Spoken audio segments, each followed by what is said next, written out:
Hello friends, UPPCS महत्वपूर्ण GS के question देखते हैं आज। और इसका ये प्रैक्टिस सेट नंबर सेकंड रहेगा, एक इससे पहले हो चुका है। तो देखो अब इसमें हम स्टार्ट करते हैं पहले क्वेश्चन के साथ। इसमें पहला क्वेश्चन है आपके सामने कि निम्नलिखित में से किसने सिंधु घाटी सभ्यता स्थल लोथल की खुदाई की थी। किसके द्वारा जो सिंधु घाटी स्थल है, प्रमुख स्थल है और बंदरगाह भी है सिंधु घाटी सभ्यता का। लोथल जो है इसकी खुदाई किसके द्वारा की गई थी? SR. Rao, DR. Sahni, RD. Banerjee, Amalanand Ghosh. तो इन चारों में से किसके द्वारा खोज की गई थी? देखो, दयाराम साहनी के द्वारा तो आप सभी को पता होगा। हड़प्पा शहर की खोज की गई थी 1921 में और ये रावी नदी के किनारे था। आर.डी. बनर्जी के द्वारा 1922 में, एक वर्ष बाद, मोहनजोदड़ो की खोज की गई थी सिंधु नदी के किनारे। देखो, इस सभ्यता में सबसे पहला खोजा गया शहर हड़प्पा था, जो रावी नदी के किनारे खोजा गया था डी.आर. साहनी यानी दयाराम साहनी के द्वारा। इसी वजह से सिंधु घाटी सभ्यता को हम हड़प्पा सभ्यता भी कहते हैं। और ये अमलानंद घोष जो हैं, इनके द्वारा खोज की गई थी कालीबंगा की, जो राजस्थान में पड़ता है, घग्गर नदी के किनारे 1953 में खोज की गई थी। लेकिन ये जो ऑप्शन ए में दिया हुआ है एस.आर. राव, इनके द्वारा खोज की गई थी लोथल की। तो काफ़ी इंपॉर्टेंट हो जाते हैं ये एस.आर. राव, याद कर लेना।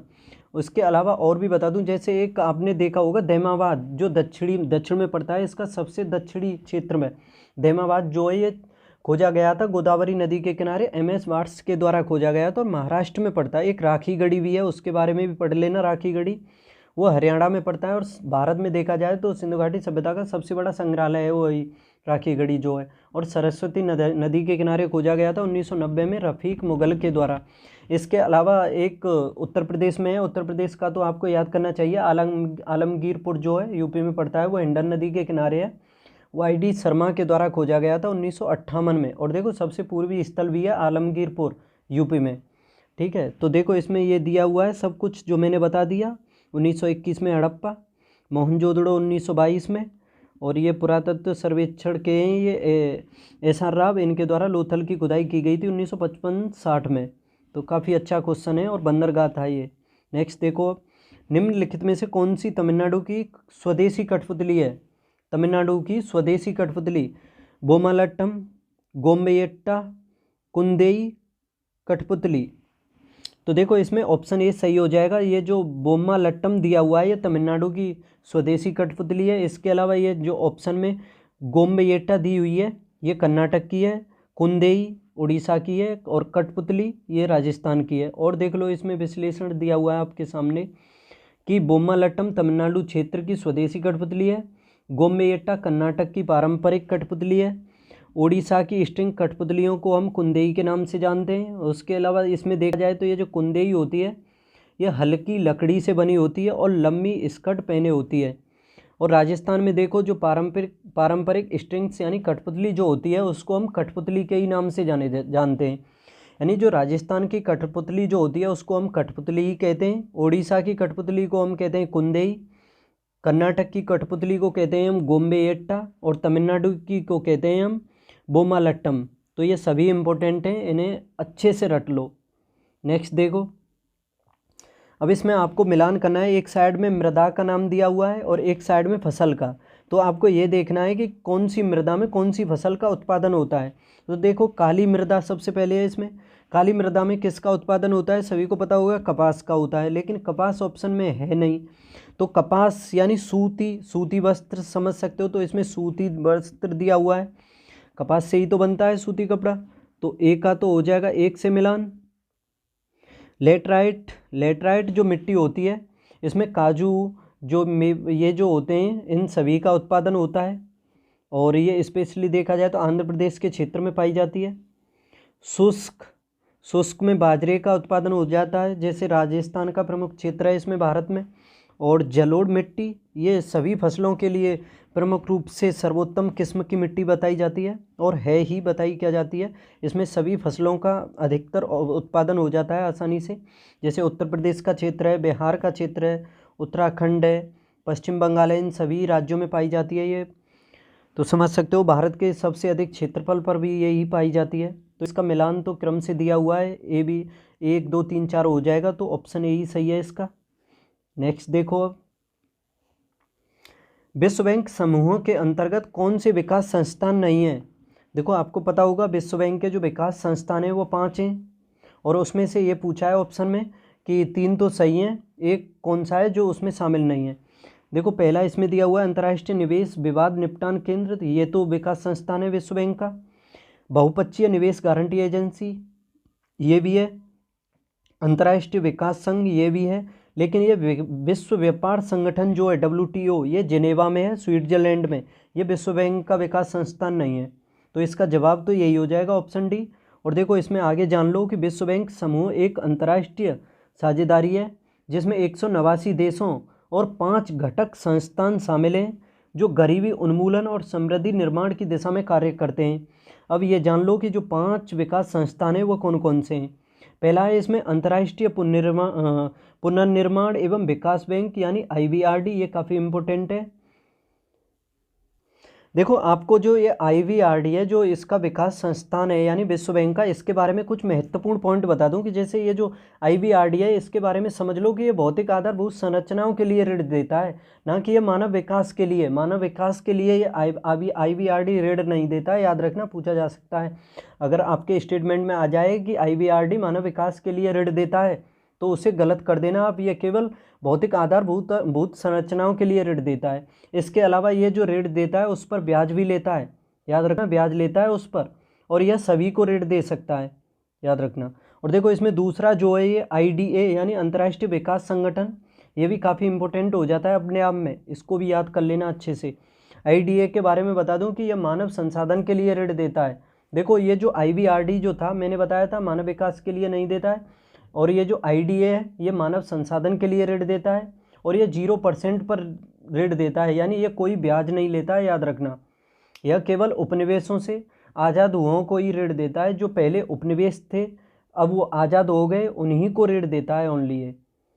इसने भारत को भी काफ़ी ऋण दे रखा है, याद रखना। और देखो देखा जाए तो विश्व में सबसे अधिक जो ऋण दिया है IDA ने भारत को ही दिया है। और देखो एक योजना है, आपने पढ़ी होगी, प्रधानमंत्री योजना, उसके अंतर्गत देखा जाए तो इसने भारत को $1 बिलियन का ऋण दिया है। $1 बिलियन का भारत को, जो प्रधानमंत्री योजना है उसके तहत, और इसने विश्व में सबसे अधिक भारत को ही ऋण दिया है। और देखो तीसरी संस्था है, तीसरा विकास संस्थान है इसमें अंतर्राष्ट्रीय वित्त निगम IFC। और देखो इसके IFC के बारे में बता दूं कि एक मसाला बॉन्ड है, मसाला बॉन्ड जो है इसी के द्वारा जारी किया गया था, IFC के द्वारा, और यह निवेश की जो सुविधा होती है उन्हें उपलब्ध कराती है, तो काफ़ी अच्छी संस्था है ये भी। और चौथी है इसमें बहुपक्षीय निवेश गारंटी एजेंसी, मेगा। और देखो इसके बहुपक्षीय निवेश गारंटी के बारे में जान लो कि महत्वपूर्ण पॉइंट कि जब कोई भी देश अगर इसका सदस्य बन जाएगा तो वो किसी भी संस्था का राष्ट्रीयकरण नहीं कर सकेगा, याद रखना। अगर कोई मेगा का सदस्य बन गया कोई भी देश तो वो किसी भी संस्था का राष्ट्रीयकरण नहीं कर सकेगा, यानी समझ सकते हो ओपन इकोनॉमी का विस्तार हो जाएगा इसके तहत। और पांचवा है इसमें अंतर्राष्ट्रीय निवेश विवाद निपटान केंद्र, ये भी काफ़ी इंपॉर्टेंट हो जाता है, ICSID। इसके बारे में भी बता दूं आपको कि भारत 4 संस्थाओं का सदस्य है, आपको पता होगा, ये जो पहली दी हुई हैं, लेकिन ये जो ICSIO है इसका सदस्य नहीं है भारत। इन जो 4 हैं इसमें 5 में पहली जो 4 मैंने बताई उन सभी का तो सदस्य है, लेकिन जो 5वीं है ये ICSID इसका सदस्य नहीं है। क्यों नहीं है? कि भारत का मानना है कि यह संस्था जो है निष्पक्ष नहीं है, यानी निष्पक्ष नहीं है, ये पक्षपात करती है, इस वजह से भारत इसका सदस्य नहीं बना है। आगे देखो अब क्वेश्चन नंबर 5 है, निम्नलिखित में से कौन सी भारत के राष्ट्रपति की शक्ति नहीं है? इन चारों में राष्ट्रपति की शक्ति कौन सी नहीं है? क्या राष्ट्रपति अनुसूचित जातियों और अनुसूचित जातियों की स्थितियों की जांच के लिए आयोग नियुक्त कर सकता है? देखो काफ़ी अच्छा क्वेश्चन है। तो ये तो शक्ति है अनुसूचित जातियों और अनुसूचित जातियों की जांच के लिए आयोग नियुक्त करने की, तो पहला तो सही है इसमें। दूसरा इसमें वह वित्त आयोग के अध्यक्ष की नियुक्ति करता है, ये भी सही है। तीसरा इसमें वह संसद के निचले सदन के नेता के रूप में कार्य करता है, तो ये तो गलत है, ये तो कहीं भी नहीं पढ़ा होगा आपने, ठीक है। और वह भारत के सशस्त्र बलों का सर्वोच्च कमांडर होता है, तो ये भी सही है। तो इसका जवाब तो हो जाएगा ऑप्शन सी, ये शक्ति जो है राष्ट्रपति की नहीं है। अब देखो राष्ट्रपति के बारे में और अच्छे से जान लो कि देखो राष्ट्रपति वो जो निचले सदन का जो अध्यक्ष होता है ना, सदन, निचला सदन कौन सा है? देखो 2 सदन होते हैं संसद में, आपको पता होगा, एक उच्च सदन होता है, एक निम्न सदन। यानी उच्च सदन होता है राज्यसभा, निम्न सदन होता है लोकसभा। तो निम्न सदन का अध्यक्ष, यानी अध्यक्ष क्या कह सकते हो कि प्रधान होता है तो प्रधानमंत्री होता है, और उसी को निचले सदन का नेता कह सकते हो, यानी सबसे महत्वपूर्ण वही होता है। वास्तविक जो शक्तियाँ होती हैं प्रधानमंत्री के पास होती हैं। वैसे तो कार्यकारी शक्तियों का प्रमुख आपको पता होगा राष्ट्रपति को बताया गया है। कार्यपालिका जो शक्तियाँ होती हैं राष्ट्रपति में ही बताई हैं सभी। और देखो अब इसमें राष्ट्रपति की जो शक्तियाँ हैं उन सभी के बारे में अच्छे से पढ़ लो कि पहली शक्ति राष्ट्रपति की है कार्यकारी शक्ति। इसमें भारत सरकार के सभी कार्यकारी कार्यों को उनके नाम पर किया जाता है। प्रधानमंत्री और अन्य मंत्रियों की नियुक्ति करता है ये राष्ट्रपति, और उनके प्रसाद पर्यंत पद धारण करता है ये। देखो प्रधानमंत्री की नियुक्ति राष्ट्रपति के द्वारा की जाती है, और मंत्रिपरिषद यानी मंत्रियों की नियुक्ति प्रधानमंत्री की सलाह से राष्ट्रपति के द्वारा की जाती है। वह अटॉर्नी जनरल यानी भारत के जो एजी हैं, भारत के नियंत्रक और महालेखा परीक्षक, उसके अलावा भारत के मुख्य चुनाव आयुक्त और अन्य चुनाव आयुक्तों, संघ लोक सेवा आयोग के अध्यक्ष और सदस्यों व राज्यों के राज्यपालों की नियुक्ति भी करता है।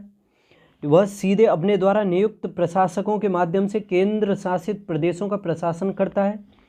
वह सहयोग को बढ़ावा देने के लिए अंतर्राज्य परिषदों की नियुक्ति करता है। वह किसी भी क्षेत्र को अनुसूचित क्षेत्र के रूप में घोषित कर सकता है और अनुसूचित क्षेत्रों और जनजातीय क्षेत्रों के प्रशासन के संबंध में अधिकार रखता है। तो ये तो हो गई राष्ट्रपति की कार्यकारी शक्तियाँ। अब देखो विधायी शक्तियाँ राष्ट्रपति की, कि वह संसद के सत्र को बुला सकता है, सत्रावसान कर सकता है और लोकसभा को भंग भी कर सकता है।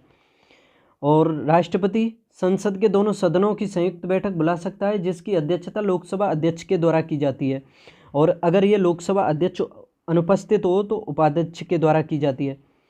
और वह राष्ट्रपति जो है साहित्य, विज्ञान, कला और सामाजिक सेवा में विशेष ज्ञान या व्यवहारिक अनुभव रखने वाले व्यक्तियों में से 12 सदस्यों को राज्यसभा में मनोनीत करता है। ये विधायी शक्तियाँ बता रहा हूँ मैं आप सभी को राष्ट्रपति की। और यह एंग्लो इंडियन समुदाय से दो सदस्यों को लोकसभा में नामांकित करता है, लेकिन ये प्रावधान जो है आर्टिकल 104 के तहत समाप्त कर दिया गया है। और संसद में सत्र नहीं होने पर वह अध्यादेश की घोषणा कर सकता है, और वह संसद के समक्ष भारत के नियंत्रक, महालेखा परीक्षक, संघ लोक सेवा आयोग, वित्त आयोग और अन्य की रिपोर्ट देता है। और वह चुनाव आयोग के परामर्श से संसद के सदस्यों की अयोग्यता के रूप में प्रश्नों पर निर्णय देता है। ये हो गई राष्ट्रपति की विधायी शक्तियाँ। अब देखो वित्तीय शक्तियाँ। संसद में केवल उनकी पूर्व की सिफारिशों के साथ एक मौद्रिक बिल पेश किया जा सकता है, और राष्ट्रपति संसद के बजट से पहले रखे जाने का कारण बनता है। और वह प्रत्येक 5 वर्ष के बाद एक वित्त आयोग का गठन करता है। अब न्यायिक शक्तियाँ देख लो। वह सुप्रीम कोर्ट और उच्च न्यायालयों के मुख्य न्यायाधीशों और अन्य न्यायाधीशों की नियुक्ति करता है। वह कानून या तथ्य के किसी भी सवाल पर सुप्रीम कोर्ट से सलाह ले सकता है, लेकिन सुप्रीम कोर्ट द्वारा दी गई सलाह राष्ट्रपति के लिए बाध्यकारी नहीं है। याद रखना, देखो राष्ट्रपति सुप्रीम कोर्ट से सलाह ले सकता है, लेकिन वो जो राष्ट्रपति को सलाह देता है सुप्रीम कोर्ट, उसको मानने के लिए राष्ट्रपति के लिए बाध्यता नहीं है। याद रखना, वह किसी भी व्यक्ति को भारत की किसी भी अदालत द्वारा दी गई सजा, माफ़ी, राहत, दंड विराम, छूट और परिवर्तित सजा प्रदान कर सकता है। काफ़ी इम्पोर्टेंट है। अब देखो राजनयिक शक्तियाँ और सैन्य शक्तियाँ। राजनयिक देखो, अंतर्राष्ट्रीय संधियों, समझौतों पर बातचीत की जाती है। संसद की मंजूरी के अधीन राष्ट्रपति की ओर से निष्कर्ष निकाला जाता है। वह अंतर्राष्ट्रीय मंचों पर भारत का प्रतिनिधित्व करता है और राजनयिकों को भेजता है और बुलवाता है। सैन्य शक्तियाँ, वह सशस्त्र बलों के सुप्रीम कमांडर होते हैं। राष्ट्रपति जो है सभी सशस्त्र बलों का सुप्रीम कमांडर होता है। वह सशस्त्र बलों के प्रमुखों की नियुक्ति करता है। वह युद्ध की घोषणा कर सकता है या संसद की मंजूरी के अधीन शांति को समाप्त कर सकता है। आपातकालीन शक्तियाँ, 362 के तहत राष्ट्रीय आपातकाल की घोषणा भी कर सकता है, और संविधान के अनुच्छेद 356 के तहत राष्ट्रपति शासन की घोषणा कर सकता है, और 360 के तहत वित्तीय आपातकाल की घोषणा कर सकता है। देखो आपातकालीन प्रावधान है राष्ट्रपति शासन 356 में, राष्ट्रीय आपातकाल 352 में, वित्तीय आपातकाल 360 में। तो काफ़ी अच्छा क्वेश्चन था राष्ट्रपति के बारे में ये।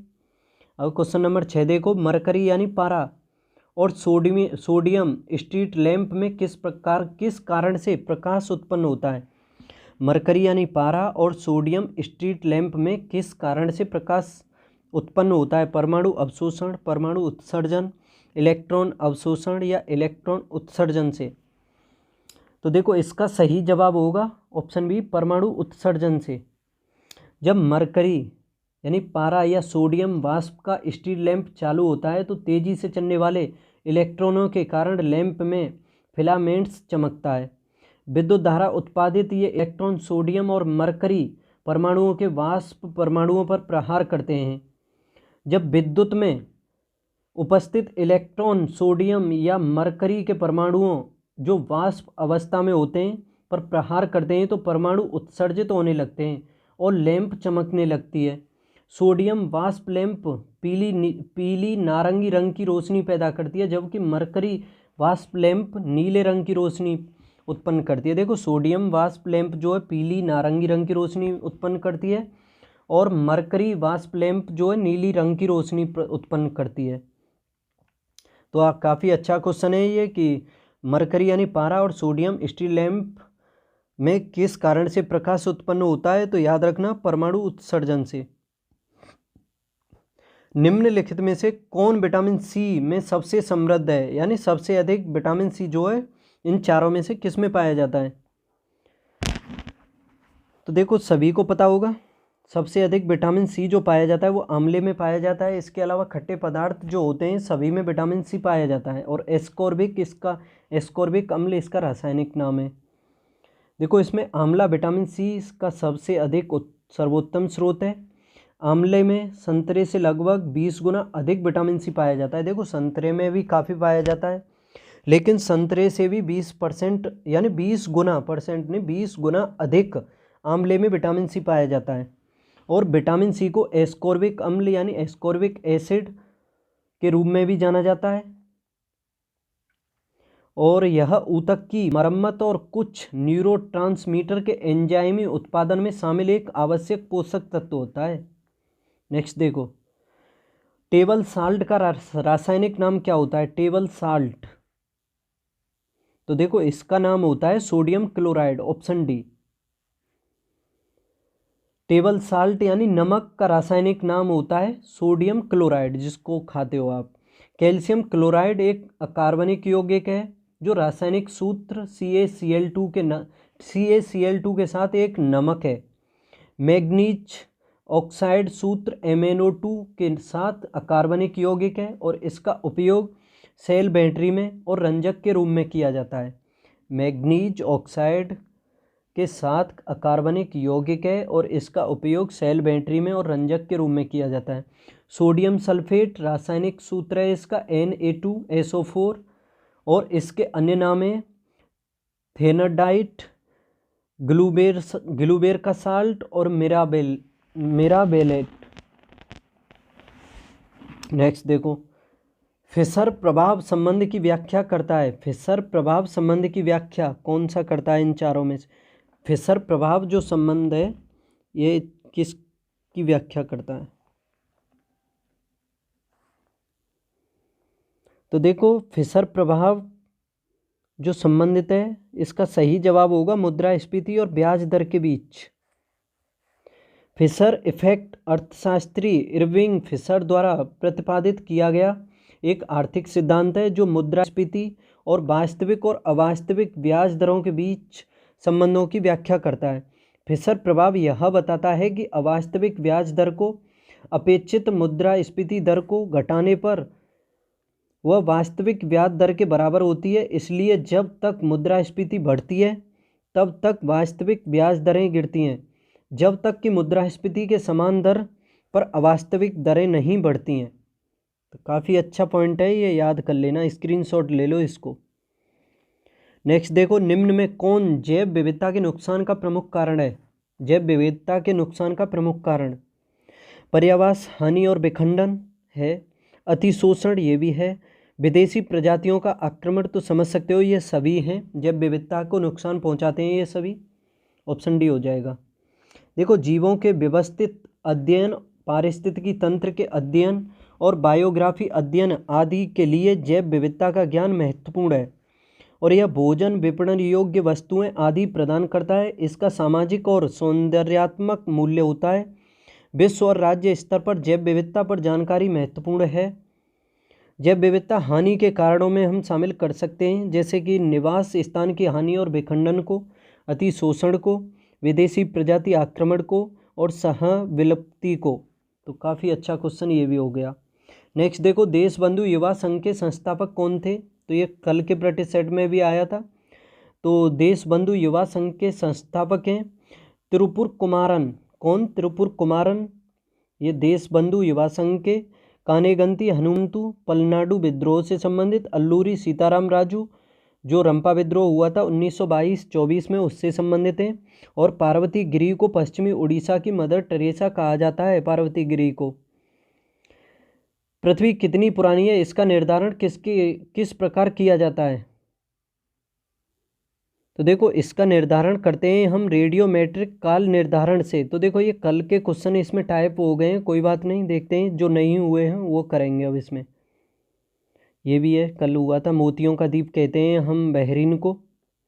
भारतीय संविधान में कानून के शासन का विचार कहाँ से लिया गया? तो ये ब्रिटेन से। ये भी कल के में हुआ था। चलो और देखो आगे। निम्नलिखित में कौन सा जानवर भारत में गंभीर रूप से लुप्तप्राय स्तनधारी प्रजाति का है? तो ये है सुमात्रा गैंडा। कौन सा? सुमात्रा गैंडा। 1986 का पर्यावरण संरक्षण अधिनियम भारत में निम्नलिखित में से किस आपदा के तुरंत बाद हुआ था? तो ये भोपाल गैस त्रासदी जो हुई थी, मिसाइल आइसोसाइनेट का रिसाव हुआ था, उसी के बाद हुआ था ये 1986 का पर्यावरण संरक्षण अधिनियम। कोई तार किसी बल के अंतर्गत खींचा जाता है, यदि वह तार अचानक टूट जाता है तो तार का तापमान क्या प्रभाव पड़ेगा उस पर? बढ़ता है, याद रखना। निम्नलिखित में कौन सी किसी वस्तु को स्थितिज ऊर्जा प्रदान करती है? तो वस्तु की अवस्थिति और आकार ये स्थितिज ऊर्जा प्रदान करती है। चोलों का प्रतीक निम्नलिखित में से क्या था? चोलों का प्रतीक काव्याग्र धनुष घोड़ा। तो देखो, चोलों का जो प्रतीक है वो है व्याघ्र यानी बाघ। चोलों की राजधानी उरियूर और फिर बाद में बनी थी तंजौर। पहले तो उरियूर थी और बाद में तंजौर बनी थी, जो चोल वंश हुआ था। और दक्षिणी आंध्र प्रदेश से लेकर के उत्तरी तमिलनाडु तक इसका विस्तार था। चोलों का प्रतीक बाघ है यानी व्याघ्र कह सकते हो। चेरों की राजधानी वंजी थी और इस क्षेत्र में आधुनिक केरल शामिल था। चेरों का प्रतीक भी पूछा जाता है। देखो, चेरों का तो है धनुष और चोलों का है बाघ, याद रखना। और पांड्यों की राजधानी थी मदुरई और ये दक्षिणी तमिलनाडु इसमें शामिल है। और देखो, पांड्यों का भी प्रतीक पूछा जाता है, तो इनका प्रतीक है काप। क्या है पांड्यों का? काप। नेक्स्ट देखो, अब इसमें आपको मिलान करना है। एक साइड में आंदोलन है और एक साइड में उसकी वर्ष दी हुई है कि ये आंदोलन कब हुआ था। देखो, पावना आंदोलन कब हुआ था? तो देखो, ये जो पावना विद्रोह जो हुआ था ये 1873 से 76 तक चला था। 1873 से 76 तक। तो इसका एका हो जाएगा 2। एका विद्रोह जो हुआ था ये हुआ था 1921 में। और संताल विद्रोह तो काफ़ी फेमस है, 55-56 में हुआ था। और ताना भगत विद्रोह ये 1914 में हुआ था। तो इसका मिलान हो जाएगा। ए का तो होगा आपका 2, बी का होगा 3, सी का 1 और डी का 4 हो जाएगा। तो ये देख लो, 2, 3, 1, 4। तो इसका ऑप्शन बी सही है, ऑप्शन बी। नेक्स्ट देखो, भारत में सुकिंदा घाटी किस लिए प्रसिद्ध है? सुकिंदा जो घाटी है भारत में किस लिए प्रसिद्ध है? कॉपर, क्रोमाइट, निकेल या टंगस्टन? तो देखो, सुकिंदा जो घाटी है ये प्रसिद्ध है क्रोमाइट के लिए। किसके लिए? क्रोमाइट के लिए। ओडिशा में देश की कुल क्रोमाइट यानी क्रोमियम का अयस्क भंडार का लगभग 98% हिस्सा है इसमें, जिससे लगभग 97% सुकिंदा घाटी में पाया जाता है। ठीक है, तो काफ़ी अच्छा क्वेश्चन हो गया। ये सुकिंदा घाटी कहाँ पर है? उड़ीसा में है और क्रोमाइट का उत्पादन किया जाता है यहाँ से। निम्नलिखित में से कौन सा एक युग्म सुमेलित नहीं है? कुरिल द्वीप समूह उत्तरी प्रशांत महासागर में पड़ता है क्या? देखो, कुरिल द्वीप समूह तो ये प्रशांत महासागर में ही पड़ता है, ये तो मिलान ठीक है। बी देखो, बेली एरिक द्वीप समूह उत्तरी अटलांटिक, यही गलत है इसका, क्योंकि ये तो भूमध्य सागर में है और जवाब यही होगा इसका। मेडागास्कर हिंद महासागर में है, सभी को पता होगा। अफ्रीका के दक्षिणी पूर्वी अफ्रीका के क्षेत्र में पड़ता है मेडागास्कर, और मेडागास्कर से होकर के ही वो मकर रेखा निकलती है। मकर रेखा पर अफ्रीका में देखा जाए तो पढ़ने जो मकर रेखा पर देश पढ़ते हैं वो पूछे जाते हैं आपसे। तो वो देश हैं नामीबिया, बोत्सवाना, अफ्रीका, वो दक्षिण अफ्रीका, मोजाम्बिक और मेडागास्कर। ठीक है, मेडागास्कर पड़ता है हिंद महासागर में। अंडमान एवं निकोबार द्वीप समूह, ये भी उसी में हिंद महासागर में पड़ता है। तो जवाब इसका बी हो जाएगा, क्योंकि ये जो वैली एरिक द्वीप समूह जो है ये भूमध्य सागर में पड़ता है। कहाँ? पश्चिमी भूमध्य सागर में। स्पेन का एक द्वीप समूह है, याद रखना। नेक्स्ट देखो, संसद में वित्त आयोग की रिपोर्ट प्रस्तुत करते हैं। संसद में वित्त आयोग की रिपोर्ट किसके द्वारा पेश की जाती है? तो राष्ट्रपति के द्वारा की जाती है, याद रखना। किसके द्वारा? राष्ट्रपति के द्वारा। देखो, संसद में वित्त आयोग की रिपोर्ट राष्ट्रपति के द्वारा प्रस्तुत की जाती है। वित्त आयोग का गठन भारत के राष्ट्रपति द्वारा अनुच्छेद 280 के तहत किया जाता है, और आयोग का गठन प्रत्येक 5 वर्ष के बाद किया जाता है, और इसमें एक अध्यक्ष होता है, 4 अन्य सदस्य होते हैं, याद रखना। नेक्स्ट देखो, निम्नलिखित में से कौन सी एक भारतीय संविधान की प्रमुख विशेषता नहीं है? भारतीय संविधान की कौन सी प्रमुख विशेषता नहीं है इन चारों में? क्या भारतीय संविधान जो है अर्धसंघीय है, शक्ति का पृथक्करण है, मौलिक अधिकार हैं, या अल्पतंत्र है? भारतीय संविधान में इन चारों में से कौन सी विशेषता नहीं है? क्या भारतीय संविधान कहता है अर्धसंघीय? तो ये तो है। शक्ति का पृथक्करण भी है, मौलिक अधिकार भी है, लेकिन ये जो अल्पतंत्र है ये संविधान में कहीं भी नहीं है। तो यही जवाब हो जाएगा इसका। अल्पतंत्र भारतीय संविधान की प्रमुख विशेषता नहीं है। अल्पतंत्र सरकार का एक रूप है जो एक छोटे विशेषाधिकार प्राप्त शासक वर्ग के हाथों में सत्ता रखता है, याद रखना। और भारतीय संविधान की कुछ प्रमुख विशेषताओं को देख लो कि सबसे लंबा संविधान है भारत का संविधान विश्व में, और कठोरता और लचीलेपन का मिश्रण है। भारतीय संविधान कठोर भी है और लचीला भी है, लेकिन अधिक कठोर है, याद रखना। और अर्धसंघीय प्रणाली है, इसमें संसदीय प्रणाली भी है, शक्ति का पृथक्करण भी है, मौलिक अधिकार भी हैं। ठीक है, तो ये काफ़ी महत्वपूर्ण हो जाता है। देखो, आपके क्वेश्चन है कि निम्नलिखित में से कौन विश्व बैंक की संस्था नहीं है? विश्व बैंक की संस्था नहीं है, तो मैंने ये तो बता ही दिया था। देखो, इस क्वेश्चन में मैंने बताया था, पहला दूसरा ही क्वेश्चन था कि IBRD भी है, IFC भी है, लेकिन ये जो ADB है ये नहीं है। MIGA भी है, यानी मेगा भी है। तो विश्व बैंक के जो विकास संस्थान हैं उन सभी में ये शामिल हैं, लेकिन ये शामिल नहीं है। ठीक है, तो देखो, विश्व बैंक समूह में 5 सदस्य संस्थान शामिल है, मैंने बताया। International bank for reconstruction and development, international development association, international finance corporation, बहुपक्षीय निवेश गारंटी एजेंसी यानी mega, international centre for settlement of investment विवाद, और इन्वेस्ट्री में वैश्विक पर्यावरण सुविधा GEF के डेटा भी शामिल हैं इसमें।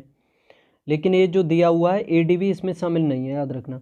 विश्व व्यापार संगठन को आधिकारिक तौर पर किस वर्ष में शुरू किया गया था? विश्व व्यापार संगठन को आधिकारिक तौर पर किस वर्ष शुरू किया गया था? 1954, 95, 97 या 2004? विश्व व्यापार संगठन, और इसका मुख्यालय जिनेवा स्विट्जरलैंड में है, याद रखना, WTO का। तो देखो, इसको शुरू किया गया था 1995 में। विश्व व्यापार संगठन को कब शुरू किया गया था? 1995 में।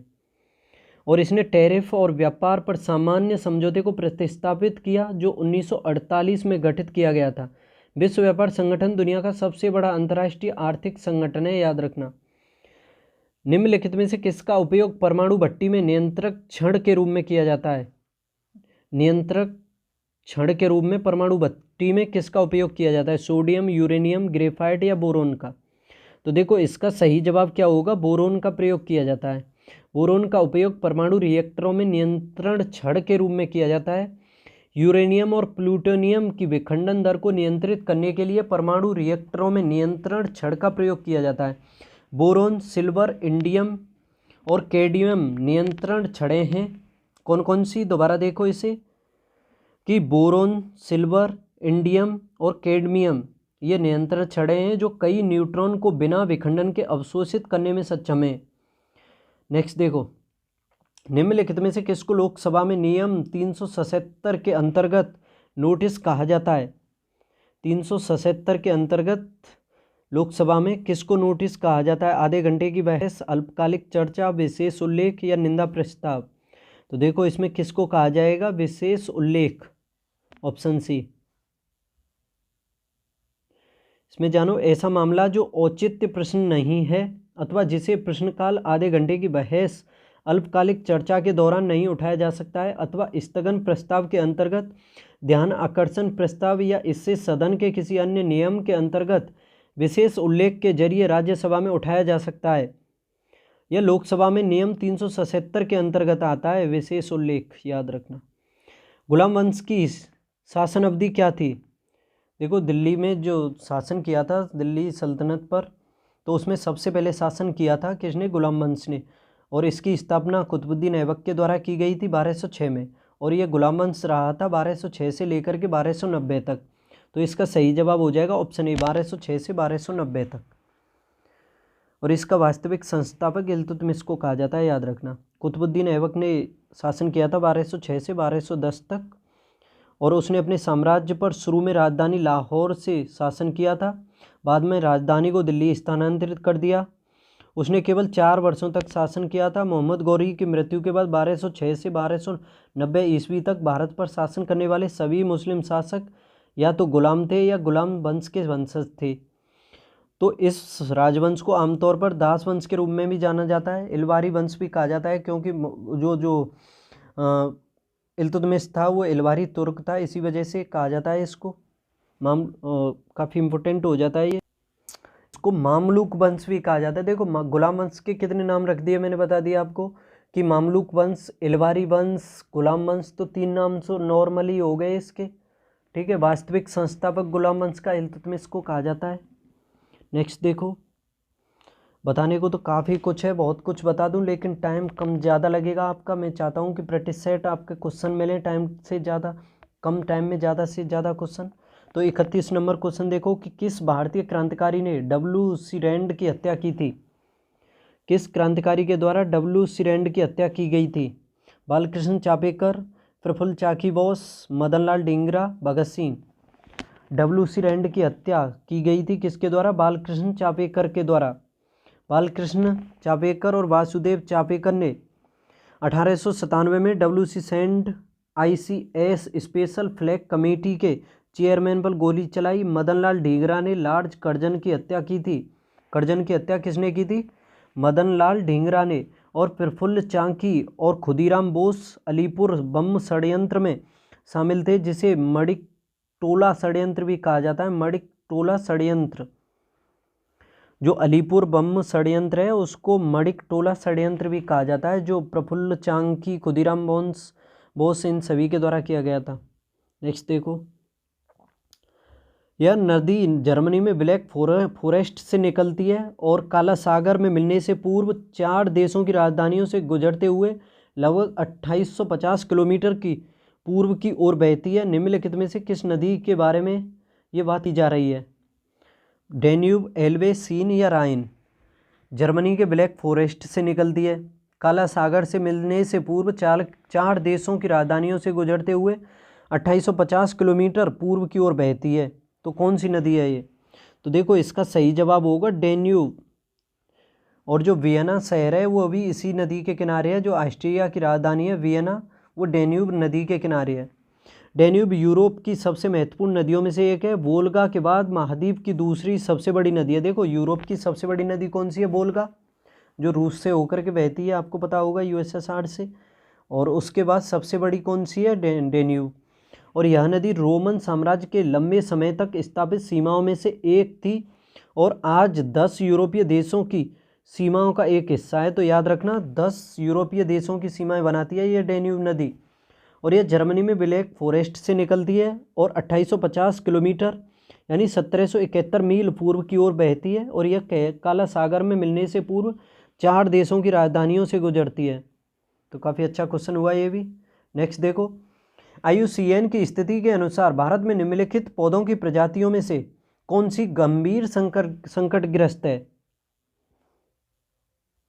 देखो काफ़ी अच्छा क्वेश्चन है। ऑप्शन ये क्वेश्चन यही मत समझो, इस क्वेश्चन से संबंधित मैं आपको ये बता दूं कि जो IUCN के द्वारा जो रेड लिस्ट जारी की जाती है उसमें पूछा है कि ये पौधों प्रजातियों में गंभीर रूप से संकटग्रस्त कौन सी है। यानी इसमें तो पौधों के लिए पूछा है। रेड लिस्ट जीव जंतुओं से संबंधित महत्वपूर्ण होती है। जैसे IUCN के द्वारा जो रेड लिस्ट जारी की जाती है उसमें 9 श्रेणियों में रखा जाता है उन्हें, और ये जो जारी की जाती है इसमें संख्या में गिरावट, भौगोलिक क्षेत्र में उनकी स्थिति के आधार पर ये इसका आकलन किया जाता है। ठीक है, तो काफ़ी इंपॉर्टेंट हो जाती हैं वो भी बता दूं आपको। जैसे कि जो 9 श्रेणियां जो होती हैं, एक होती है विलुप्त, एक वंश से विलुप्त, एक घोर संकटग्रस्त होती है यानी गंभीर संकटग्रस्त समझ सकते हो, एक होती है संकटग्रस्त होती है, एक सुभेद होती है, एक निकट संकट होती है, और एक होती है संकट मुक्त। इस तरह से समझ सकते हो। लेकिन इसमें ये पौधे के बारे में पूछा है तो इसके बारे में जान लो कि निम्नलिखित में से पौधों की प्रजातियों में देखा जाए तो गंभीर संकटग्रस्त है। आपके सामने बता दूं ये है आइलेक्स खासियाना। कौन सी? Ilex khasiana. चलो इतना ही समझ लो, काफ़ी है। नेक्स्ट देखो, संविधान के किस भाग में संविधान संशोधन प्रक्रिया का उल्लेख किया गया है? संविधान के कौन से भाग में संविधान संशोधन प्रक्रिया का उल्लेख किया गया है? भाग 6, 10, एक सेकेंड। देखो ये तो काफ़ी आसान सा क्वेश्चन है। ऑप्शन के हिसाब से देखा जाए तो आर्टिकल 368 में दिया हुआ है संविधान संशोधन के बारे में। तो 368 से संबंधित तो 8 भाग संविधान का एंड में ही होगा, तो समझ सकते हो 20वां भाग है। वैसे 22 भाग हैं कुल संविधान में। ठीक है, तो इसमें सही जवाब हो जाएगा ऑप्शन डी, 20वां भाग जो है संविधान संशोधन से संबंधित है। देखो 5वां भाग जो है संघ से संबंधित है, 6ठा भाग राज्य से, 7वां निर्सित पड़ा है, 8वां भाग आपका यूटी से। भाग 10 के बारे में भी पूछा जाता है। ये 10वां जो भाग है ये अनुसूचित जनजाति क्षेत्रों से संबंधित है। 14वां भाग भी काफ़ी इंपॉर्टेंट हो जाता है क्योंकि ये संघ एवं राज्यों के जो अधीन सेवाएं हैं उन सभी के बारे में उल्लेख करता है ये 14वां भाग। और 20वां संविधान संशोधन हो गया। ठीक है, तो काफ़ी अच्छा क्वेश्चन हो गया ये भी। नेक्स्ट देखो, संविधान की 6ठी अनुसूची किस विषय में बात करती है? जो संविधान की 6ठी अनुसूची है किस विषय में बात करती है? पंचायतों की शक्तियों और प्राधिकार, नगर पालिकाओं की शक्तियां और प्राधिकार, कुछ अधिनियमों और विनियमों का सत्यापन, जनजातीय क्षेत्रों के प्रशासन के लिए। तो देखो इसका सही जवाब होगा ऑप्शन डी, जनजातीय क्षेत्रों के प्रशासन के लिए। जो 4 राज्य हैं असम, मेघालय, त्रिपुरा, मिजोरम, इन राज्यों में जनजातीय क्षेत्रों के प्रशासन के प्रावधानों के विषय में बात करती है 6ठी अनुसूची। तो अनुसूचियों को भी अच्छे से समझ लेना चाहिए आप सभी को कि जैसे देखो पहली अनुसूची भारतीय राज्य और केंद्र शासित प्रदेशों के बारे में प्रावधान करती है। दूसरी अनुसूचियों में पदाधिकारियों के बारे में है। तीसरी अनुसूची शपथ ग्रहण से संबंधित है, जो पदाधिकारियों को शपथ ग्रहण होती है उससे संबंधित। चौथी अनुसूचियों में राज्यसभा में सीटों का आवंटन होता है उसके बारे में है। 5वीं अनुसूची अनुसूचित जाति और अनुसूचित जनजाति क्षेत्रों के नियंत्रण और प्रशासन से संबंधित है। 6ठी अनुसूची मैंने ये बताई दी, जनजातियों के प्रशासन के लिए प्रावधान है इसमें, जैसे असम, मेघालय, त्रिपुरा, मिजोरम के बारे में विशेष प्रावधान। जो 7वीं अनुसूची है वो संघ राज्यों के बीच शक्तियों के बंटवारे से संबंधित है, जैसे संघ सूची, राज्य सूची, समवर्ती सूचियों का प्रावधान है। 8वीं अनुसूची में संविधान में जो भाषाएं दी गई हैं वो सब कुछ 8वीं अनुसूची में दी हुई हैं, जो 22 भाषाएं हैं वो सभी।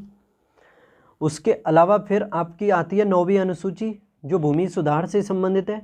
सभी को पता होगा 9वीं अनुसूची को पहले संविधान संशोधन 1951 में हुआ था, उसके द्वारा जोड़ा गया। 10वीं अनुसूची दल बदल से संबंधित हो जाती है 10वीं अनुसूची, और 10वीं अनुसूची को 52वें संविधान संशोधन अधिनियम से 1985 में जोड़ा गया था। 11वीं अनुसूची काफ़ी इंपॉर्टेंट है, ये पंचायतों से संबंधित है। 73वां संविधान संशोधन हुआ था उससे जोड़ी गई थी 11वीं।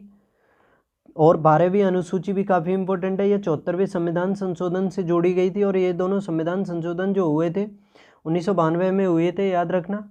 और ये नगर पालिकाओं से संबंधित है 12वीं अनुसूची। तो ये सभी अनुसूचियाँ याद कर लेना। क्वेश्चन नंबर 36 देखो, एक साइड में संरक्षित जैव मंडल हैं, दूसरे साइड में प्रमुख जीव हैं, तो मिलान करना है। नोकरेक में कौन सा जीव पाया जाता है? तो देखो ये नोकरेक मेघालय में और लाल पंडा के लिए प्रसिद्ध है। कच्छ का विशाल रण गुजरात में, भारतीय जंगली गधों से संबंधित। शेषचलम हिल्स, स्लेंडर लोरिस और देहांग दिबांग ये कस्तूरी मृग से संबंधित है। तो इसका सही जवाब हो जाएगा 1, 2, 3, 4 मिलान सही दिया हुआ है ऑप्शन डी। देखो नोकरेक राष्ट्रीय उद्यान नोकरेक संरक्षित जैव मंडल का प्रमुख क्षेत्र है जो मेघालय के पश्चिमी गारो पहाड़ी जिले में तुरा चोटी से लगभग 2 किलोमीटर दूर स्थित एक राष्ट्रीय उद्यान है। नोकरेक क्षेत्र में लाल पांडा की बची आबादी है। कच्छ का विशाल रण भारत के गुजरात के कच्छ जिले में थार रेगिस्तान में स्थित एक नमक का कच्छ या दलदल है। यह पृथ्वी के वीरान स्थानों में से एक है। यहाँ लुप्तप्राय जंगली गधे देखे जा सकते हैं। शेषचलम जो है पहाड़ियाँ दक्षिणी आंध्र प्रदेश के पूर्वी घाट पर पाई जाती हैं और इस क्षेत्र में स्लेंडर लोरिस पाए जाते हैं। देहांग दिबांग भारतीय राज्य अरुणाचल प्रदेश में एक बायोस्फीयर रिजर्व है और मिसमी, ताकिन, रेड गोरेल और कस्तूरी मृग जैसे ये दुर्लभ स्तनधारी यहाँ पर पाए जाते हैं। नेक्स्ट देखो EBCDIC कंप्यूटर कोड का पूर्ण रूप क्या है? EBCDIC का पूर्ण रूप क्या है? तो देखो इसका पूर्ण रूप क्या होगा? Extended binary coded decimal interchange code. तो इसका ऑप्शन डी सही हो जाएगा। नेक्स्ट देखो,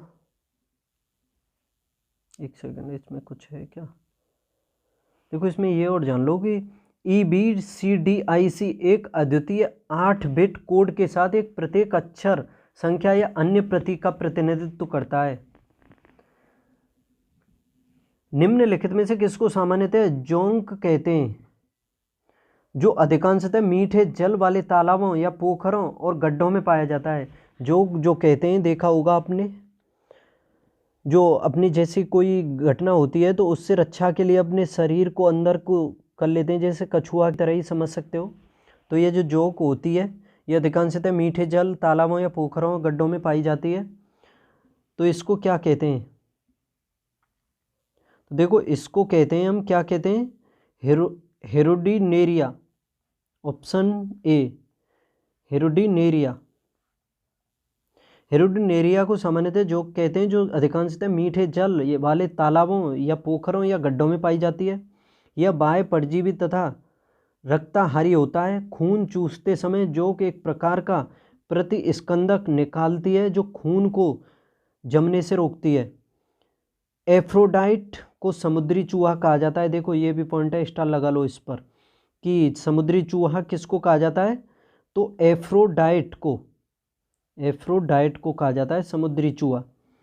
केचुआ को किसानों का मित्र, प्रकृति का हलवाहा, पृथ्वी की आंत या मृदा उर्वरता का बैरोमीटर कहा जाता है केंचुआ को। देखो केंचुआ को कितनी उपाधियां दी गई हैं? किसानों का मित्र, प्रकृति का हलवाहा, पृथ्वी की आंत, मृदा उर्वरता का बैरोमीटर, ये सभी केंचुआ को कहते हैं। और देखो इसमें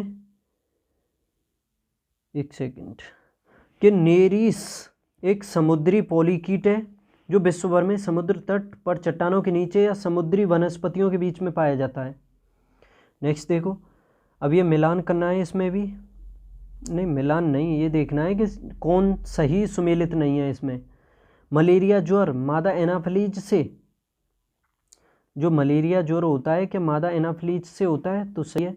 पीत ज्वर जो होता है मादा एडीज से होता है, मादा एडीज एजिटाई से। हैजा घरेलू मक्खी से, लेकिन ये जो टाइफाइड है टेबेनस मक्खी से नहीं होता है, याद रखना। जो टाइफाइड होता है पेडिकुलस से होता है। किससे? पेडिकुलस से। तो आंसर तो इसका डी हो जाएगा। सिंधु घाटी सभ्यता के किले क्या थे? सिंधु घाटी सभ्यता के जो किले थे क्या थे? तो याद रखना ये थे शहरों का पश्चिमी भाग। क्या थे? शहरों का पश्चिमी भाग। तो ऑप्शन ए सही हो जाएगा इसका। पश्चिमी भाग में किले थे। हड़प्पा शहर 2 भागों में विभाजित थे। पूर्वी भाग बड़ा था, पश्चिमी भाग नहीं, पूर्वी भाग बड़ा था लेकिन निचला था। निचला शहर कहा जाता था पूर्वी भाग को। पश्चिमी भाग छोटा था लेकिन उच्चतर था, यानी ऊंचाई पर था। इसे किलों के रूप में भी जाना जाता था। मजबूत दीवारों के लिए आलिंगन प्रातिरूप में रखी ईंटों के साथ पके हुए ईंट की दीवारों को प्रत्येक भाग के चारों ओर बनाया गया था। काफ़ी अच्छा क्वेश्चन है। महोत्सव का अर्थ क्या है? महोत्सव का अर्थ क्या होता है? औरंगजेब के द्वारा लगाया गया नैतिक प्रतिबंध। तो महोत्सव क्या होता है? औरंगजेब के द्वारा लगाया गया नैतिक प्रतिबंध। परंपरागत सुन्नी धर्म के सिद्धांतों को पुनः स्थापित करने के उद्देश्य से औरंगजेब ने महोत्सव को लगाया था। और इसका मूल उद्देश्य इस्लाम में आए विकृतियों को दूर करना था मुहतसिब का। बेंगुला की जो धारा है, जो बेंगुला की धारा है वो किस प्रकार की है, गर्म है, ठंडी है या किस प्रकार की है? तो याद रखना है ये जो बेंगुला की धारा है ये ठंडी धारा है, महासागरीय धारा है ये ठंडी। बेंगुला की धारा दक्षिणी अटलांटिक महासागर में पाई जाती है और ये ठंडी महासागरीय धारा है, याद रखना। नेक्स्ट देखो, दिन और रात दोनों लगभग समान रूप से गर्म और आर्द्र होते हैं। देखो दिन और रात लगभग दोनों रूप से गर्म और आर्द्र होते हैं। त्वचा चिपचिपी महसूस होती है, लगभग प्रतिदिन बारिश होती है, वह भी बिना किसी चेतावनी के।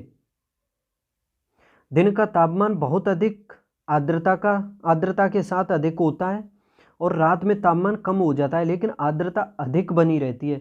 तो ये जो विशेषता है किस तरह के क्षेत्र की है? क्या सहारा मरुस्थल में यह विशेषता पाई जाती है? भूमध्य सागर क्षेत्र में, अमेजन घाटी में, गंगा ब्रह्मपुत्र मैदान में। देखो सबसे कॉमन है इसमें करने के लिए कि जो वर्षा है, वर्षा के बारे में क्या दिया हुआ है कि लगभग प्रतिदिन वर्षा होती है। तो वर्षा प्रतिदिन किन क्षेत्रों में होती है? एक तो उष्णकटिबंधीय क्षेत्र होना चाहिए और भूमध्य रेखा के आसपास होना चाहिए, यानी टेम्परेचर काफ़ी अधिक हो, वहाँ पर डेली बादल बने, डेली बरसात होती है उस क्षेत्र में। दिन और रात दोनों समय लगभग समान रूप से गर्म और आर्द्र होते हैं। त्वचा चिपचिपी महसूस होती है, यानी काफ़ी अधिक उमस होती है, लगभग प्रतिदिन बारिश होती है, वह भी बिना किसी चेतावनी के होती है। दिन का तापमान बहुत अधिक आर्द्रता के साथ होता है, यानी उमस भरा, और रात में तापमान कम हो जाता है लेकिन आर्द्रता अधिक बनी रहती है। तो ये अमेजन घाटी है। कौन सी? अमेजन घाटी। और इसी वजह से इन क्षेत्रों को जैव विविधता के लिए प्रमुख रूप से जाना जाता है, पृथ्वी का फेफड़ा भी कहा जाता है इनको, ठीक है। और ये 10 डिग्री से लेकर के 10 डिग्री यानी उत्तरी अक्षांश से लेकर के 10 डिग्री दक्षिणी अक्षांश के क्षेत्र में पाई जाती है। जो विशेषता है भूमध्य रेखीय, जो है भूमध्य रेखीय विशेषता। और अमेजन घाटी बनाने के लिए कई सहायक नदियां अमेजन नदी से गुजरती हैं और नदी घाटी ब्राज़ील के हिस्से, पेरू के हिस्से, बोलिविया, इक्वाडोर, कोलंबिया, वेनेजुएला के छोटे हिस्से से गिरती है। अमेजन घाटी सीधे भूमध्य रेखा पर फैली हुई है। पूरे वर्ष गर्म और आर्द्र जलवायु की विशेषता है। दिन और रात दोनों लगभग समान रूप से गर्म और आर्द्र रहते हैं। त्वचा चिपचिपी रहती है, लगभग प्रतिदिन बारिश होती है, वह भी बिना किसी चेतावनी के होती है। दिन का तापमान बहुत अधिक आर्द्रता के साथ अधिक होता है, रात में तापमान कम हो जाता है लेकिन नमी काफ़ी अधिक बनी रहती है। गोबी मरुस्थल तो पता होगा ये मंगोलिया में पाया जाता है, मंगोलिया में पाया है। मंगोलिया और चीन की दोनों की सीमाओं पर स्थित है ये गोबी मरुस्थल जो है, और ये शीत मरुस्थल है, याद रखना। और एशिया का सबसे बड़ा मरुस्थल भी है और इसमें उत्तरी और उत्तर पश्चिमी चीन और दक्षिणी मंगोलिया के कुछ हिस्से शामिल हैं। गोबी रेगिस्तान उत्तर में अल्ताई पर्वत और सीढ़ियों से, पश्चिम में टकलामकान रेगिस्तान से, दक्षिण पश्चिम में तिब्बती पठार से और दक्षिण पूर्व में उत्तरी चीन के मैदान से घिरा हुआ है। गोबी एक वर्षा छाया क्षेत्र है, याद रखना। निम्न में से किस राज्य के लिए जनजातीय सलाहकार परिषद का गठन नहीं किया गया है? जनजातीय सलाहकार परिषद का गठन किस क्षेत्र में नहीं है? तो देखो इसका सही जवाब क्या होगा? Option C, Karnataka. कर्नाटक में जनजातीय सलाहकार परिषद का गठन नहीं किया गया है। भारतीय संविधान की 5वीं अनुसूची के भाग बी पैरा 4 में अनुसूचित क्षेत्र वाले सभी राज्यों में जनजातीय सलाहकार परिषद की स्थापना का प्रावधान है। जनजातीय सलाहकार परिषद में 20 सदस्य होते हैं, जिनमें से 3/4 राज्य की विधानसभा में अनुसूचित जनजाति के प्रतिनिधि हैं। परिषद राज्य में अनुसूचित जनजातियों के कल्याण और उन्नति के मामलों पर राज्य के राज्यपाल को सलाह देती है। अतिरिक्त जानकारी, हालांकि तमिलनाडु, उत्तराखंड और पश्चिम बंगाल में कोई अनुसूचित क्षेत्र नहीं है, उन्होंने भी टीएसी का गठन किया है। लीड बैंक योजना किस समिति की सिफारिश के अनुसार लागू की गई थी? लीड बैंक की योजना जो है किस समिति की सिफारिश के अनुसार लागू की गई थी? पीडी ओझा समिति, केलकर समिति, गौडगिल और नरीमन समिति, या किसी भी नहीं की? तो देखो इसका सही जवाब होगा गौडगिल और नरीमन समिति। गौडगिल और नरीमन समिति दिसंबर 1969 में गौडगिल और नरीमन समिति की सिफारिशों के अनुसार भारतीय रिजर्व बैंक के द्वारा अग्रणी बैंक की योजना लागू की गई थी, जिसका उद्देश्य प्राकृतिक संसाधनों के अनुसार भारत के विभिन्न जिलों में आर्थिक प्रक्रिया को गति प्रदान करना था। गंगा नदी डॉल्फिन के बारे में कौन सा कथन गलत है इन चारों में? गंगा नदी डॉल्फिन जो है एक स्तनधारी प्राणी है, तो ये तो सही है।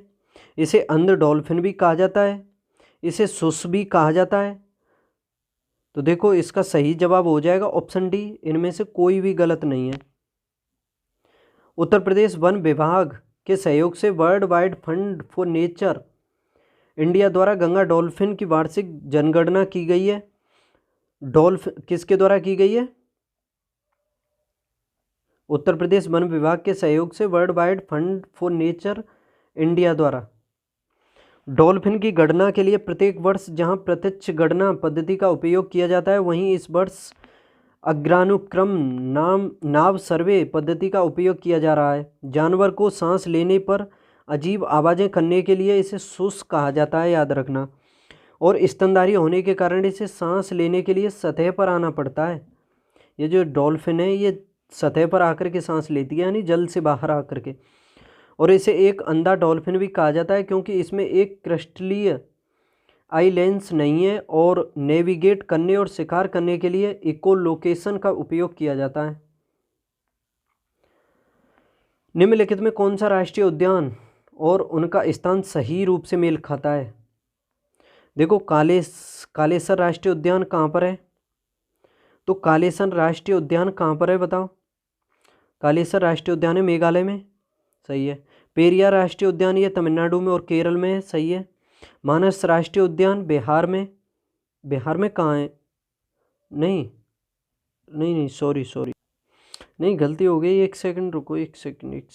देखो कालेसर राष्ट्रीय उद्यान तो हरियाणा में है। हरियाणा में कहाँ है? हरियाणा में, मेघालय में नहीं है ये तो गलत है उसका। पेरियार तो ये केरल में है। मैंने समझा था कि केरल तमिलनाडु लगे हुए हैं, तो हो सकता है लगा हुआ हो, कुछ क्षेत्र तमिलनाडु में हो सकता है, लेकिन प्रमुख रूप से इसका जो क्षेत्र है वो केरल में आएगा, ये इस वजह से गलत है। मानस ये असम में है, सभी को पता होगा।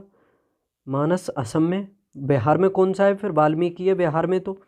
और दर्रा राष्ट्रीय उद्यान ये राजस्थान में है, तो यही सुमेलित है। ठीक है। जिम कॉर्बेट उत्तराखंड में सबसे पहला है, याद रखना। रामगंगा नदी इसी से होकर के निकलती है, इसी वजह से इसका जिम कॉर्बेट का नाम है अब रामगंगा राष्ट्रीय उद्यान। निम्नलिखित में से किस इकाई का उपयोग ज्योति तीव्रता के मापन के लिए किया जाता है? तो देखो ज्योति तीव्रता को कैंडला के द्वारा मापा जाता है, कैंडला के द्वारा। निम्नलिखित मुगल शासकों को उनके कालानुक्रम में व्यवस्थित करें। आज का लास्ट क्वेश्चन है ये। चैनल को सब्सक्राइब कर लो और देखो सबसे पहले इन सभी में से किसने शासन किया था? देखो जब मुगल बादशाह उसकी औरंगजेब की मृत्यु हुई थी तो उसके बाद बना था बहादुर शाह जफर फर्स्ट, यानी ऐसे समझ सकते हो बहादुर शाह फर्स्ट कर सकते हो इसमें ऑप्शन के हिसाब से। तो इसमें सबसे पहले तो आएगा बी, बहादुर शाह के बाद बना था, बहादुर शाह के बाद बना था जहांदर शाह, तो फिर आएगा डी। कौन सा आएगा? डी। और देखो मोहम्मद शाह रंगीला जो है इसने हत्या की थी, यानी इसने इस फर्रुख सियर को मरवाया था। फर्रुख सियर मोहम्मद शाह से पहले बना था, क्योंकि मोहम्मद शाह ने फर्रुख सियर को मरवा दिया तो तभी तो बना था वो। तो सी यानी फर्रुख सियर तो पहले ही आएगा इससे, और सबसे एंड में आएगा A. B D C A option में देखना है, बी डी सी ए, यानी ऐसे समझ सकते हो। सबसे पहले चलो इसमें बी डी सी ए 2 4 3 1 2 4 3 1 देख लो, तो इसका ऑप्शन ए ही सही हो जाएगा। ठीक है, तो आज का प्रैक्टिस सेट यहाँ पर कंप्लीट होता है। कैसे लगे सभी क्वेश्चन बताना है कमेंट बॉक्स में। चैनल को सब्सक्राइब कर लो। कल मिलते हैं फिर, कल अगले प्रैक्टिस सेट के साथ। तब तक पढ़ते रहो, बाय।